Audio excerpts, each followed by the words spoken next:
I have no doubt that the internals of a car are a very unfamiliar topic for most. An internal combustion engine may be extremely complex, but when it comes to electric cars, the anatomy of an electric engine is much simpler than one would think. In this video, we will discuss two types of engines, the internal combustion engine and the electric engine, and go over exactly how they differ. An internal combustion engine relies on heat generated from the burning gasoline in order to create mechanical work, aka the amount of energy that is generated by a specific type of force. Mechanical work can also be called torque, a term which you may be familiar with. This torque is what allows the wheels to turn. The engine is comprised of pistons that move up and down. These pistons slide into these metal cylinders called, cylinders. The key to having these pistons move up and down is in the heat created by the burning gasoline. That heat pushes the pistons down from the cylinders, allowing the crankshaft to turn. This turning motion is then connected to the wheels, allowing them to turn. Think of it as a canoe, where each stroke you take with the oars allows you to move the canoe. In this sense, each vertical motion of a piston is a sort of stroke.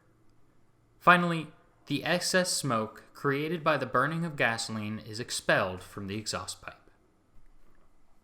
If we did not need to burn gasoline in order to turn the crankshaft, we would not have CO2 emissions.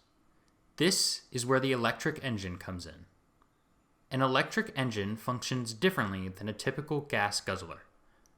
They do not require gasoline to run, and rely entirely on electricity to turn the wheels of the vehicle. The function of an electric engine starts at the charging port. Receiving electricity can be done in your very own home at an outlet, or at designated charging stations, which are typically located in malls or around highly populated areas. The amount of electricity that an electric vehicle can hold varies depending on the model. Every model will have a different capacity, typically being proportional to the price of the vehicle. Electricity can also be produced via regenerative braking.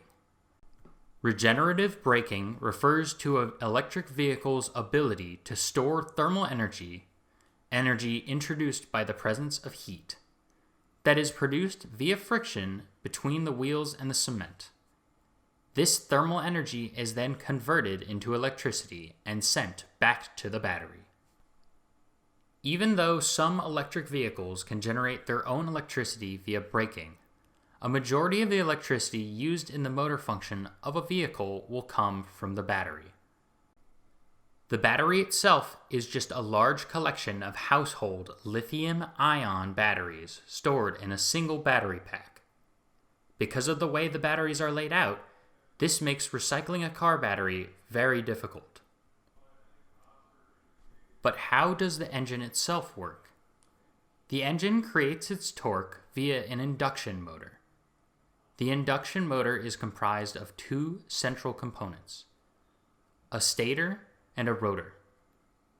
The rotor is the internal turning mechanism comprised of several thin sheets of conducting metal. Surrounding those sheets is a metal barred cylinder. A stator is the external turning mechanism, which is attached to the power input. The power input sends current through the coils and into the stator, producing a four-pole magnetic field. This magnetic field then induces a current onto the rotor, creating a circular motion. The speed of this motion depends on how much electricity from the battery is being let into the stator. There are a few extra pieces to the conversion process that allow the engine to function. In order for the battery pack to reach the engine, it must first be converted into a different type of current. There are two main types of current: direct current, aka DC, and alternating current, AC. And yes, these two forms of current are also the inspiration for the band by the very same name, AC/DC. The battery pack outputs DC while the engine itself takes AC. Thus, the DC from the battery pack must be converted to AC current. In order to do this, an inverter is placed in front of the power input. The inverter not only converts DC to AC, but also acts as a sort of control center for the car, and receives the input from the acceleration pad, allowing full control of the speed of the motor.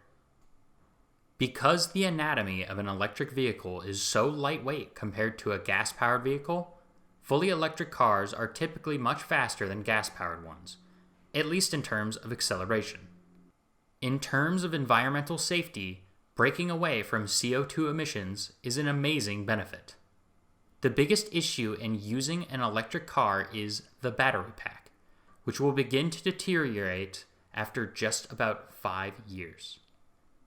Although we know how to recycle lithium-ion batteries, the path towards battery pack recycling has yet to present itself fully. Nonetheless, electric cars, and by extension electric motors, are still one of the greatest inventions of the past decade.